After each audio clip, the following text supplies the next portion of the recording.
Hello मेरे प्यारे बच्चों, स्वागत है आप सभी का रोड स्कूल में। बच्चों, आज की क्लास में हम बात करने जा रहे हैं इंग्लिश लैंग्वेज से रिलेटेड सिनोनिम्स और एंटोनिम्स के बारे में। बच्चों, आप लोग मैथ्स पे और रीजनिंग पे तो प्रॉपर ध्यान देते हो कि हाँ ये सब्जेक्ट है, इस पे पूरा आप पूरा जोर शोर से तैयारी करते हो, लेकिन इसी के साथ आपका इंग्लिश पोर्शन जो है या आपका लैंग्वेज पोर्शन जो है वो धीरे धीरे आपसे छूट जाता है, जबकि आपके एग्जाम में ये पोर्शन भी बहुत मायने रखता है, इसका भी वेटेज बहुत अच्छे से है। तो मैं ऐसे वीडियोस लाता रहता हूं ताकि आपका ध्यान इस पे भी बना रहे और आप अपनी तैयारी के साथ लैंग्वेज को भी देखो, आप रीजनिंग और मैथ्स के साथ लैंग्वेज को भी देखो। तो ऐसे वीडियोस लाया हूं। आपको क्या करना है बेटा, इनको देखना है अच्छे से और साथ में सिनोनिम्स और एंटोनिम्स जो बताऊंगा उन्हें नोट डाउन करना है। नोट डाउन करने के साथ क्या करना है, इन्हें याद भी करना, ताकि ऐसे अगर सिनोनिम्स और एंटोनिम्स आपके पैसेज में पूछ ले तो आप उन्हें गलती ना करो। ये ऐसे वर्ड्स हैं, ताकि ये ऐसे वर्ड्स होते हैं बेटा कि इन्हें आप देख ही रहोगे या याद किए रहोगे तभी आप कर पाओगे। ऐसे पहली बार में सुनोगे तो आपको लगेगा कि क्या ही पूछ दिया है, ठीक है ना। तो मैं कुछ सिनोनिम्स और एंटोनिम्स आपको बताऊंगा, तो इन्हें नोट डाउन करना और क्या करना, इन्हें याद भी करना बेटा, ठीक है।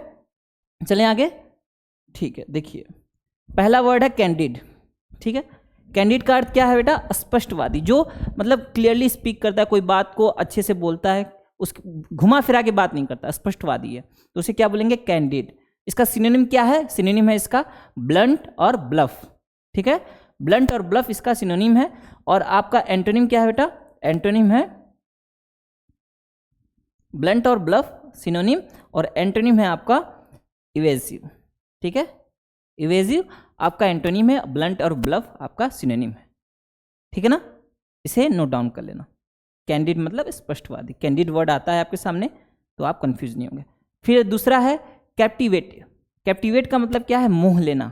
किसी चीज, बहुत कोई चीज़ आपको अट्रैक्ट करती है तो आप कहोगे कैप्टिवेट है ये, ठीक है। मोह लेना, कोई अट्रैक्ट कर रहा है, कोई चीज़ ऐसी आपको अट्रैक्ट कर रही है।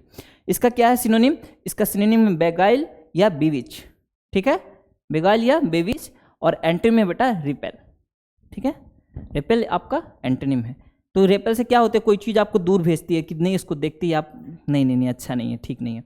और कोई चीज़ आपको अट्रैक्ट करती है, कोई बागीचे में गए, फूल देखे कि हाँ बहुत अच्छा लग रहा है, उस बागीचे में जाए, तो कोई चीज़ आपको क्या करती है, अट्रैक्ट करती है। कोई चीज़ आपको रिपेल करती है, दूर भगाती है। उसको देखोगे कि नहीं, कहीं गंदगी है तो वहाँ देखोगे तो नहीं, यहाँ से दूर चलो, गंदगी है, ठीक है। तो यही है आपका कैप्टिवेट, ठीक है। कैप्टिवेट का मतलब है मोह लेना, कोई चीज़ अट्रैक्ट करती है आपको, उसे कहते हैं कैप्टिवेट। तो क्या है सिनोनिम इसका, नोट डाउन करो, ठीक है। और एंटोनिम दोनों नोट कर लो आप।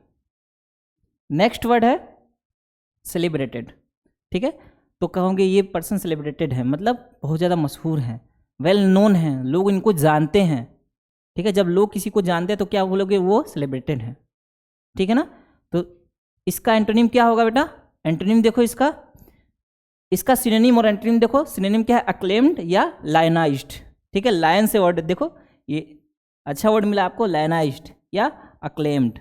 लायन वर्ड है, कभी आपके सामने आ गया कि लायनाइज्ड का मतलब क्या है तो आप समझोगे कि लायन से रिलेटेड है, लेकिन ये क्या है बेटा, ये सेलिब्रेटेड है, मतलब मशहूर है, वेल नोन। जिसे वेल नोन बोलते हैं कि सब कोई जानते हैं, तो उसका सिनोनिम क्या होगा, लायनाइज्ड, ठीक है। नेक्स्ट है एंटोनिम क्या है इसका, इसका एंटोनिम है अननोन। जैसे वेल नोन मतलब सब कोई जानता हो, अननोन मतलब उसको कोई जानता नहीं है, ऑर्डिनरी पर्सन है, कोई जानता नहीं है। 100 लोग हैं, 100 लोग में से एक आदमी ऐसा, ऐसे कोई नहीं जानता, अननोन है। अब वही आप सेलिब्रेटेड को बोलोगे तो कैसा है कि सब कोई उसको जानता है, ठीक है। और इसके साथ फिर और क्या है, और नेक्स्ट एंटोनिम है इसका इग्नोरियस, ठीक है। इग्नोरियस। तो दो एंटोनिम हो गए, दो सिनोनिम हो गए आपके, दोनों को नोट डाउन कर लो, अननोन और इग्नोरियस। वहाँ है सिनोनिम अक्लेम्ड एंड लायनाइज्ड, ठीक है। आगे चलें। नेक्स्ट बेटा, अगर आप नवोदय विद्यालय की तैयारी करना चाहते हो, अभी 29 अप्रैल को आपका एग्जाम है, तो आप द्रोड़ स्कूल में खुद को इनरोल करा सकते हो। आप अगर मान लो एग्जाम देने जाते हो ना, अगर तैयारी आपकी अच्छी होती है तो एग्जाम देने का मतलब भी कुछ रहता है, ठीक है। आप कहीं से भी कुछ भी पढ़ ले रहे हो तो उससे कैसा तैयारी होगा, और आप अगर कोर्स लेके उसको प्रॉपर वे में, प्लान वे में तैयारी कर रहे हो तो वो तैयारी अलग हो जाती है। जैसे हो गया कि आप कहीं से भी कुछ भी वीडियो देख ले रहे हो, आप तैयारी कर रहे हो। एक होता है कि नहीं, आप कोर्स लिए हो, कोर्स लेके जैसे पढ़ाया जा रहा है उस हिसाब से आप पढ़ रहे हो, समझ रहे हो, उस हिसाब से आप पढ़ रहे हो। उसके बाद जैसे मॉक टेस्ट दोगे, फिर आप मॉडल पेपर दोगे, करते करते आपकी तैयारी जिस लेवल पे पहुंचेगी वो तैयारी, और आप कहीं से भी कुछ भी पढ़ ले रहे हो वो तैयारी अलग हो जाती है। ठीक है। तो आप द्रोण स्कूल में खुद को इनरोल करा सकते हैं। द्रोण स्कूल में हमारे पास है अर्जुन बैच। इस बैच में हम आपको video lectures, exercise questions, chapter test और टेलीग्राम ग्रुप प्रोवाइड कराएंगे। ठीक है। कैसे तैयारी होगी खुद सोचो आप। आपको वीडियो लेक्चर्स दिए जाएंगे। ठीक है। वीडियो लेक्चर्स आप देखोगे अच्छे से, फिर उसके बाद आपको एक्सरसाइज क्वेश्चन दिए जाएंगे। जो भी एक्सरसाइज कंप्लीट, जो भी आपका लेक्चर कंप्लीट होगा उसकी एक्सरसाइज से क्वेश्चन दिए जाएंगे। क्वेश्चन के बाद आपका चैप्टर वाइज टेस्ट होगा। ठीक है। चैप्टर वाइज टेस्ट के बाद आपको टेलीग्राम ग्रुप में ज्वाइन किया जाएगा, जहां आपको कोई डाउट होती है तो आप डाउट भेजोगे। वहाँ बहुत सारे बच्चे होंगे, सबको मतलब एक लिमिटेड बच्चों को ऐड किया जाता है, और कोई भी डाउट होता है आप भेजोगे, अदर बच्चे उसको सॉल्व करके भी भेजते हैं। ठीक है। ये हमारा अर्जुन बैच है बेटा। ठीक है। 2023 के लिए आपका 29 अप्रैल का एग्जाम है, तो आप अच्छे से तैयार हो जाना एग्जाम के लिए। ठीक है ना। नेक्स्ट है हमारे पास 2024 के लिए। अगर 2024 की आप तैयारी करना चाहते हो तो 2024 के लिए आप नवोदय अल्फा बैच में खुद को इनरोल करा सकते हो। ठीक है। इसमें भी हम आपको video lectures, exercise questions, chapter test और टेलीग्राम ग्रुप प्रोवाइड कराएंगे नवोदय अल्फा 2024 के लिए। साथ में ही अगर ऐसा हुआ है कि आप तैयारी कर रहे हो और आपको लग रहा है कि नहीं, हमको खुद जांचना है कि हम कैसी तैयारी कर चुके हैं, होता है ना, सिलेबस पढ़ चुके हो और आपको लग रहा है कि नहीं, हम इवेलुएट करेंगे कौन सा चैप्टर हमारा वीक है, कौन सा चैप्टर हमारा स्ट्रांग है, तो आप मॉक टेस्ट जरूर लेना। नवोदय का 10 मॉक टेस्ट है हमारे पास। इसकी खासियत क्या है कि यहाँ आपको अनलिमिटेड अटेम्प्ट्स मिलेंगे, सिलेबस बेस्ड क्वेश्चंस होंगे, टाइमली टेस्ट होगा और आपको रैंकिंग मिलेगी। रैंकिंग से क्या होगा कि आप अगर मान लो वहाँ 1000-2000 बच्चे दे रहे हैं तो आपको खुद मालूम चलेगा कि उन 1000 या 2000 बच्चों में आपका परफॉर्मेंस कैसा है। समझ रहे हो। तो आप नवोदय का 10 मॉक टेस्ट भी ले सकते हो। इसके साथ ही अगर आप, ऐसा है कि मॉडल पेपर भी हमारे पास है। मॉक टेस्ट देने के बाद और भी क्वेश्चन करना है हमें, और भी क्वेश्चन अटेम्प्ट करने हैं, तो आप मॉडल पेपर भी जरूर लेना। ठीक है।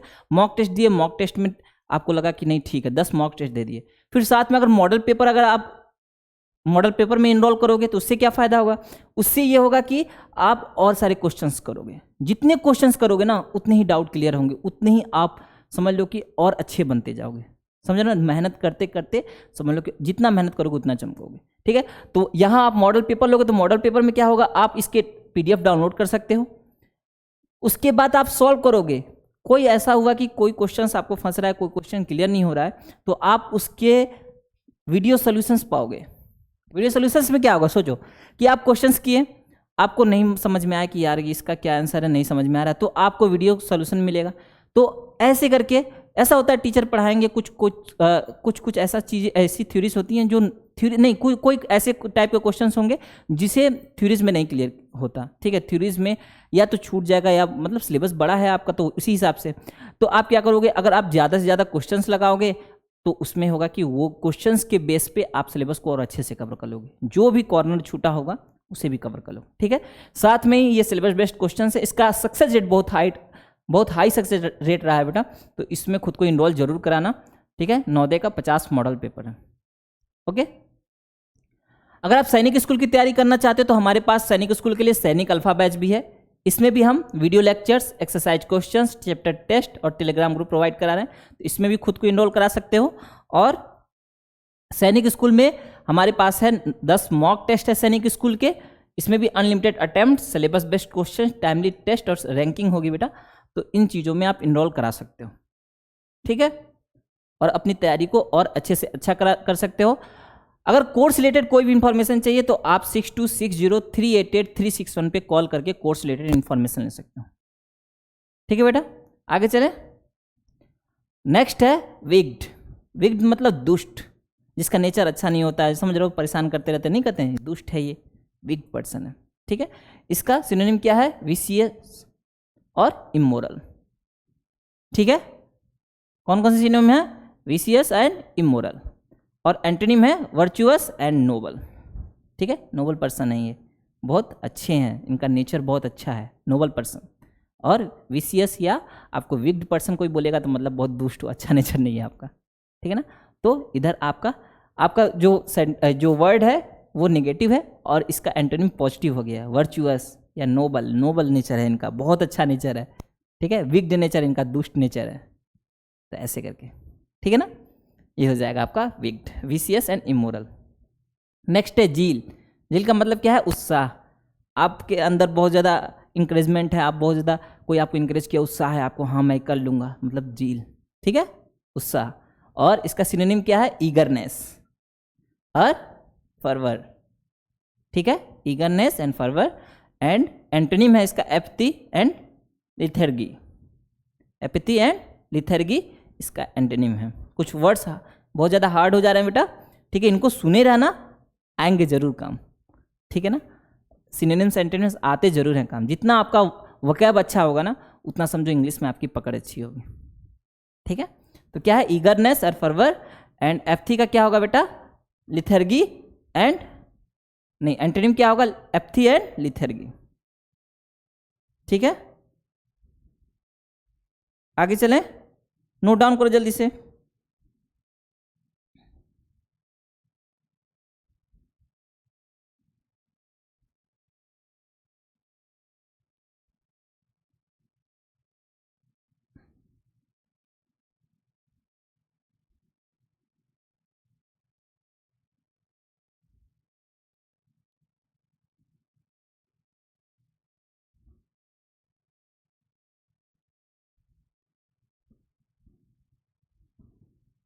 नेक्स्ट है रिजाइन। कहते हैं ना मैं इस पोस्ट से रिजाइन कर लूंगा, किसी पोस्ट को छोड़ना, समझ रहे हो, किसी पोस्ट को छोड़ना, वो क्या होगा? रिजाइन होगा, ठीक है। रिजाइन मतलब त्यागना या छोड़ना, किसी पोस्ट को छोड़ना, किसी मतलब कोई आपका मतलब कोई पोस्ट है या कहीं आप ऐसे रेपुटेड हो उस जगह की, नहीं आप इस जगह के पीठासीन हो, वहाँ आप छोड़ रहे हो, तो क्या हो जाएगा? किसी पोस्ट को छोड़ना, किसी ओहदे को छोड़ना, क्या कहलाएगा आपका? रिजाइन, ठीक है।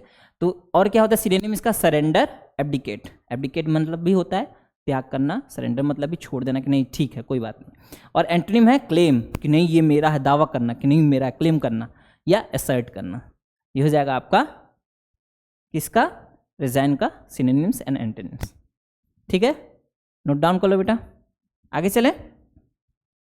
नेक्स्ट है विवेसियस। विवेसियस मीन्स बहुत एनर्जेटिक है, देख लो यहाँ आ गया है, बहुत ज़्यादा एनर्जेटिक है, किसी काम को यस मैं करूँगा, बहुत जल्दी करूँगा, इस काम को करूँगा, तो विवेसियस होते हैं, ठीक है, विवेसियस।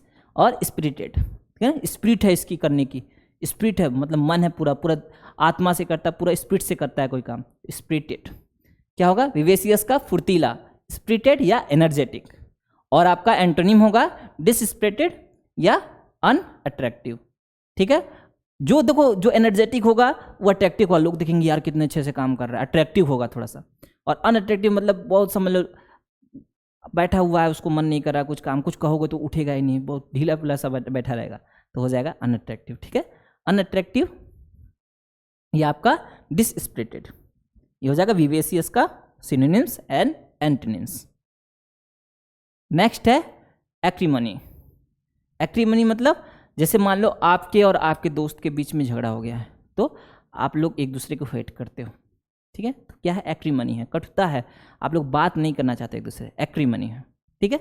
इसका सिनोनिम क्या है बेटा? इसका सिनोनिम है हार्शनेस, बिटरनेस, ठीक है, बिटरनेस बहुत खट्टापन है, नहीं नहीं बात करना। देखो आपके दोस्त में बहुत क्या होगा कि एक समझ लो कि बिटरनेस होगा तो मतलब नहीं, दूर रहना है उससे, बात नहीं करना ज़्यादा, ठीक है, दूर ही रहना है, उसका नेचर नहीं अच्छा लगता है या उसका कुछ ऐसा है। और वहीं आप अगर कोर्टसी या बेनेवलेंस मीन्स कोई आपका प्रिय है जिसको आप बहुत मानते हो, बहुत प्यार करते हो, बेनेवलेंस या कोर्टसी ऐसे होंगे। और आपका हार्शनेस या बिटरनेस क्या हो जाएगा? कटुता, कि आप पसंद नहीं करते हो, ठीक है ना। ये हो जाएंगे एक्रीमनी का, इसको नोट डाउन कर लेना। अब मैं कुछ क्वेश्चंस पूछूंगा, आपको कमेंट सेक्शन में इनके आंसर करने हैं, ठीक है, ध्यान से देखना, जितने भी बताया हूं उसी के बेस पे आपसे क्वेश्चन पूछ रहा हूं, ठीक है। What is the synonym of resign? बताइए सिनोनिम ऑफ रिजाइन का क्या होगा? सिनोनिम क्या होगा? What is the synonym of resign? A, B, C या डी? ठीक है, आगे चले, आगे चले, ओके। नेक्स्ट वन है what is the antonym of lionized? ठीक है, लायनाइज्ड का एंटोनिम क्या होगा? C lionized, celebrated, unknown, none of the above, ठीक है ना, none of the above. Next, what is the synonym of wicked? ठीक है बेटा, विविशियस, सॉरी, विशियस,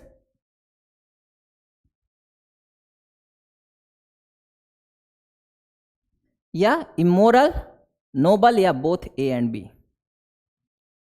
ओके, कर लिए आंसर?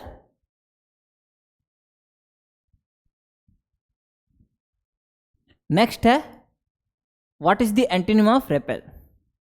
रिपल्सन रेपेल बनता है, ठीक है।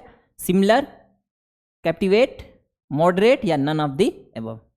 ठीक है, ठीक है बेटा, इसका आंसर करना, मैं इसका आपका रिप्लाई जरूर करूंगा।